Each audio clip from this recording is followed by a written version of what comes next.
Why Mexico is the best country for beginner digital nomads.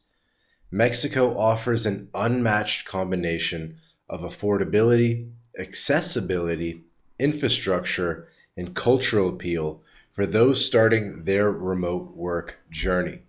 There's absolutely no country better than Mexico for your first nomad trip. Playa del Carmen, Mexico City, Guadalajara, and other cities are all great first stops. They're similar enough to the first world that you'll feel comfortable, yet different enough that you'll have a great time. In this video, we're going to break down the reasons, the cost, connectivity, visa ease, lifestyle, and safety city by city to show you why Mexico tops the list. Mexico's affordability is a major draw for beginners. And by beginners, I mean kind of first-time expats and digital nomads. So in Mexico, the cost of living is significantly lower than in the US or Canada or Western Europe, letting you stretch your budget without sacrificing comfort. For example, in Playa del Carmen, a one-bedroom apartment in the city center costs $600 to $900 US per month. In Mexico City, it's another $600 to $900 a month. In Guadalajara, it's even less, could be $400 to $700 a month. Compare that to $3,000 in Los Angeles or $2,500 in Toronto, and Mexico clearly wins. Food is cheap too. Street tacos cost $1. A full meal at a local restaurant is $5 to $10, and groceries for a week runs $30 to $50. This keeps your monthly expenses between $1,000 to $1,500 USD per month, even with a decent lifestyle. As a single adult, it would be very difficult to spend more than $2,000 or $2,500 a month in Mexico. So it's great for families as well. And your biggest factor is really rent, because food is cheap, transportation is cheap, and pretty much everything is way cheaper than the US or Canada. And the biggest factor is rent, which could range from $300 to $1,000 or more. Just depends on how fancy you want to go, how long you're staying, connections, how long you look for a place, that kind of thing. Moving on, internet reliability is critical for digital nomads, and Mexico delivers. Playa del Carmen, for example, offers fiber optic speeds, 100 megabytes, and you can get that for $25 to $40 a month. There's also tons of co-working spaces in places like Playa del Carmen. There's one called Nest. There's another one called Bunker. So tons of co-working spaces. Mexico City has widespread 4G and 5G coverage, plus home internet at 100 megabytes per second. Again, $25, $30 a month. Guadalajara matches this as well. Tons of co-working hubs. There's even a WeWork in Guadalajara. They used to have a bunch of Salinas before Salina went bankrupt. I'm not sure if they're still there, but you can check. And so all these cities have great infrastructure, and not just great infrastructure in terms of the fiber optic internet, but also the tons of co-working space options, tons of hostel co-working type options like your Salinas and your Outsites. And there's also tons of cafes with free Wi-Fi, and the cafe culture in Mexico is amazing. I'm going to have to do a dedicated video to the cafe culture in Mexico because it's so much better than the US or Canada. The coffee is better, the friendliness is there, the Wi-Fi is great, it feels much more cozy and honestly safer than most cafes in a big city in North America. So this infrastructure rivals first world standards, and in many places actually surpasses it, ensuring that you can work without disruption.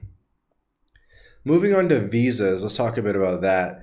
So visa policies make Mexico very beginner friendly. US, Canadian, and EU citizens get 180 days visa-free on arrival.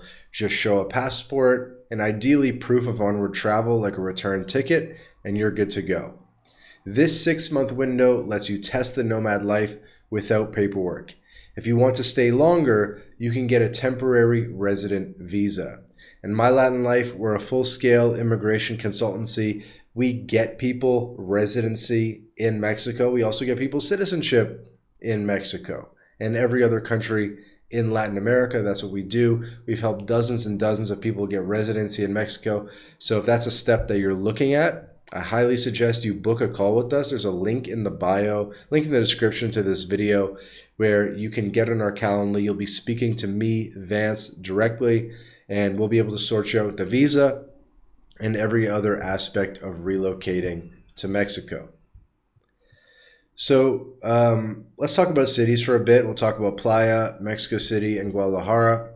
And by the way, these three cities, I have where to stay video guides on this channel. You can just search where to stay Playa del Carmen, where to stay Mexico City, where to stay Guadalajara. And in these videos, I give a very detailed guide of exactly where to stay in the city, depending on the vibe that you're looking for. If you want to be close to the bars, if you want to be somewhere family friendly, etc.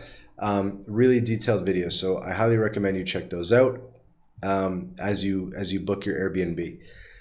But just giving a quick overview of the cities, let's start with Playa del Carmen. Playa del Carmen is actually where I started my nomad journey, and it's a standout first stop located in the Riviera Maya, just down the road from Cancun and Tulum. It's a beach town with a small city feel. The population's around 300,000, but growing quick. It's probably going to be 500,000 at some point soon. And it's got a very large expat community. You're going to meet expats here from all over Canada and the US, of course, but also a lot of Europeans as well, a lot of people from Argentina. So just a lot of people from all over the world and all over Mexico as well, of course. English is widely spoken, easing the transition for beginners. Even me, they'll try to switch to English on me when I go visit, and I've been speaking Spanish for like 7 years. So the English level is definitely high in Playa del Carmen. Renting a furnished apartment near the beach is very cost effective compared to, say, Florida. And there's a lot of options because the whole city is based on tourism. So there's just like hundreds and hundreds of spots on Airbnb and lots of really, really nice buildings. I mean, every building there has basically been built in the past 5 or 10 years. And so you're going to get really modern amenities, really modern apartment. It's going to be really, really nice. And you're going to get a furnished place for maybe $1,000 a month. If you're doing short term, maybe a little bit more than that. It depends where you stay in the city, of course. But for being walking distance to a beautiful beach, it's a really good deal. The other thing about Playa is there's so much to do. There's a ferry terminal that'll take you to Cozumel. There's cenotes all over the place, which are like these natural pools of water in these caves, if I could explain it that way. There's Mayan ruins all over the place. The partying is next level. The restaurant scene is amazing because it's catering to tourists, so it's not just Mexican food. They got like, Argentina steakhouses, they got Asian food, they got sushi, they got whatever you need, Peruvian food. So very great restaurant scene in Playa del Carmen, really punches above its weight, and really rivals any world-class city in that respect. The vibe can be laid back, but also very energetic. The nightlife is focused on a place called Fifth Avenue. Think, $3 beers. And another thing about Playa is it's familiar enough that it has US-style supermarkets like Walmart, but it's very distinctly Mexican as well, with the Mayan ruins, with the street markets, and the walkability, and the outdoors type of lifestyle. So it's a great place. I would say the only thing about Playa is it only works for about 6 months of the year. You really want to avoid the summer there. It's very, very humid. But basically between November and I would say April, the weather is perfect. Moving on to Mexico City. Mexico City offers a different appeal than Playa del Carmen, of course. I mean, it's 21 million people in the metro area. It's one of the biggest cities in the entire world. It's a mega city. It's a bustling capital, blending urban sophistication and absolute chaos. But it's really nice. Neighborhoods like Condesa and Roma have tree-lined streets. It's very lush. The cafes are absolutely amazing. You'll be able to find Wi-Fi in any cafe there. There's tons of options on Airbnb in the hotels. There's a subway system. Uber is super cheap. Mexico City has Uber, which Playa del Carmen does not, which is kind of a knock against Playa. But Mexico City has Uber, and it's like $3 to get anywhere. There's also tons of co-working spaces, places like Impact Hub. There's another one called Hob, HAAB.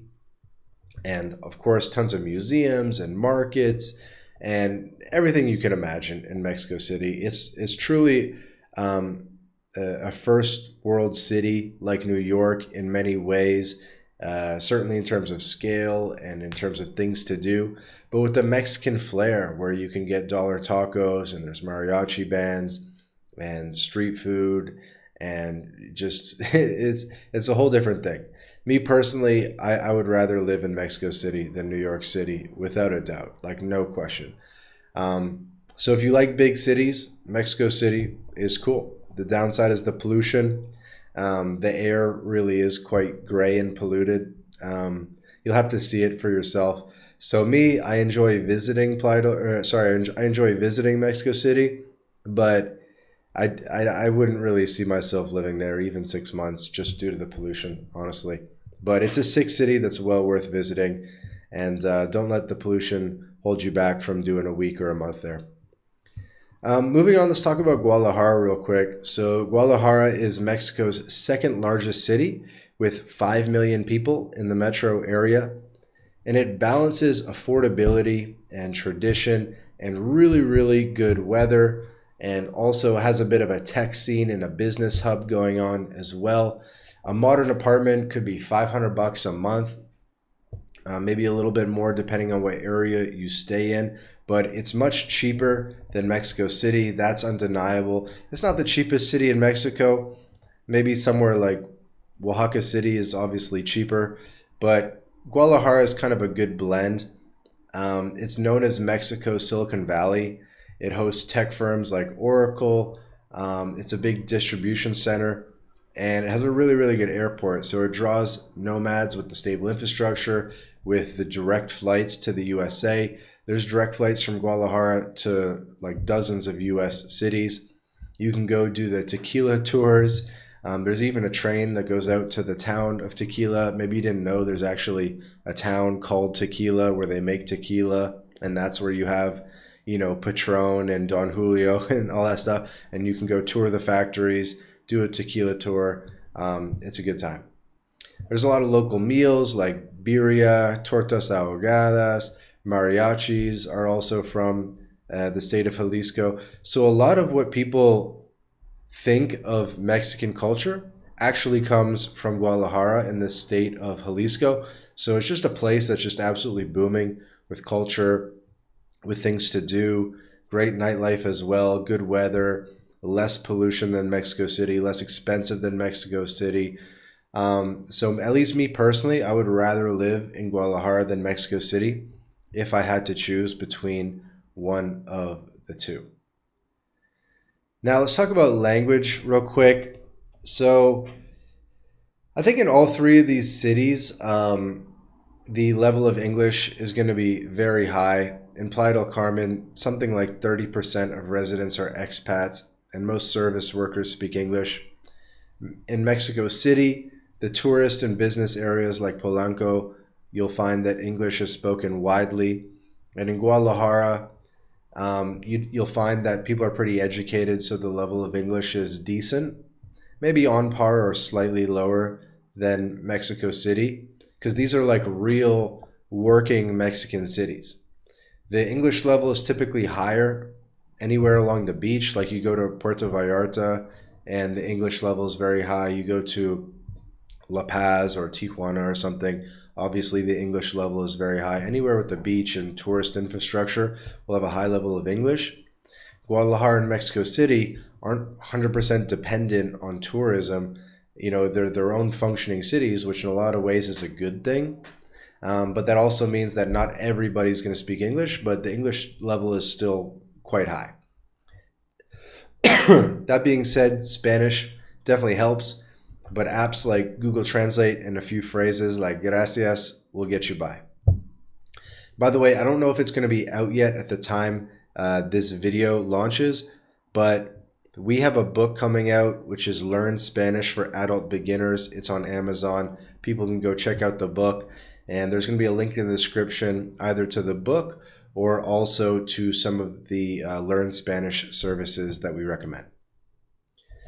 Moving on, another big thing about Mexico is the time zone, which aligns really well with North America, which is a huge plus for US and Canada-based nomads. Playa del Carmen runs on EST, Mexico City and Guadalajara on CST.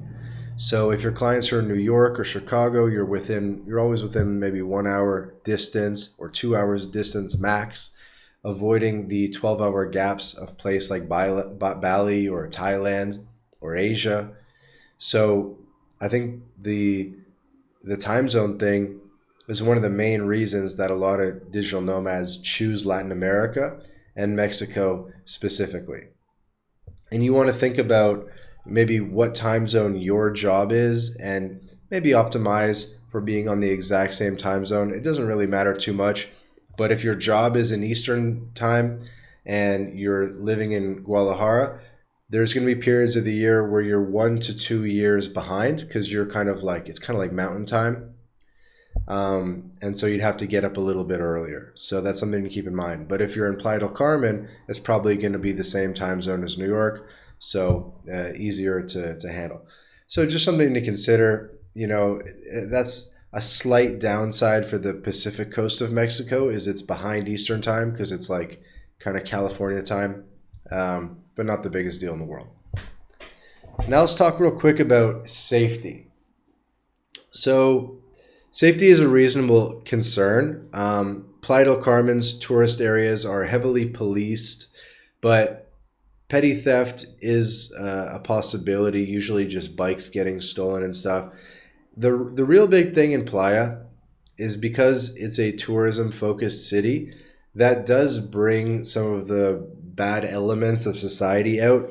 So you do have some issues with cops who are looking to rip off tourists. You have issues with, drug dealers in the bathrooms at the nightclubs in a very obvious way where they just like sit in front of the bathroom and be like, hey man, you need this, you need that. So there's definitely sort of like that tourism element of crime in Playa del Carmen, but it's really not going to affect the average person.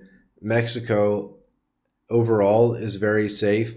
And I would say that the tourist areas are the places where you have to have your wits about you the most and just watch out for common scams and things like that. But then once you get into places like Mexico City and Guadalajara, it becomes much, much safer because there's no sort of like tourism industry and scammy industry. So Mexico City's safer districts like Condesa or Roma, it's very, very safe. Condesa and Roma, I would say, are safer than downtown Boston, downtown New York, downtown Toronto, downtown Chicago by a mile. Guadalajara is also very safe as well. Both cities are very, very safe. In many ways, the big cities in Mexico are actually safer than the big cities in Canada and the US because you don't have crazy people running around. You don't have homeless people everywhere. And people always mention this. They're like, what's crazy is like, Mexico's quote unquote poor, but there's no homeless people. It's kind of a interesting thing that's maybe worthy of its own video as a topic, but both men and women feel much more comfortable in Mexico than in Canada and the US. Like these days, women don't feel comfortable walking home alone in Toronto, which is very sad because it's become a very low trust society over there with people from 200 countries all over the world, and God knows, what their background is. Whereas in Mexico, in some ways it's a low trust society, but in some ways it's a high trust society because it's sort of a homogenous group of people, and they just know that like robbing a tourist or something is just not okay, and there's consequences to that. So I mean, it's a complicated topic, but Mexico is very, very safe, much safer than you think, and the statistics back that up as well. The homicide rate in Mexico is very low. But also that doesn't tell the full story, because the real rate you need to be looking at is the homicide rate of, say, Americans in Mexico. And there's something like 40 million tourist entries to Mexico per year, and like 10 people die, 10 Americans die in Mexico per year. So it's like 10 divided by 4 million. It's like a rounding error. It's very, very low. You're literally safer in Mexico than staying home in California or Texas or Florida. Moving on, let's talk a little bit about culture. So the culture keeps it exciting yet approachable. Playa's beaches and the Mayan sites like Tulum are, it's very different than Western norms, but there's going to be English signage. There's going to be U.S. chains that you're used to. There's going to be some McDonald's. There's going to be some Starbucks. Mexico City's Day of the Dead parades, lucha libre matches. Mexico has a lot of unique things. The Mexican culture is very deep.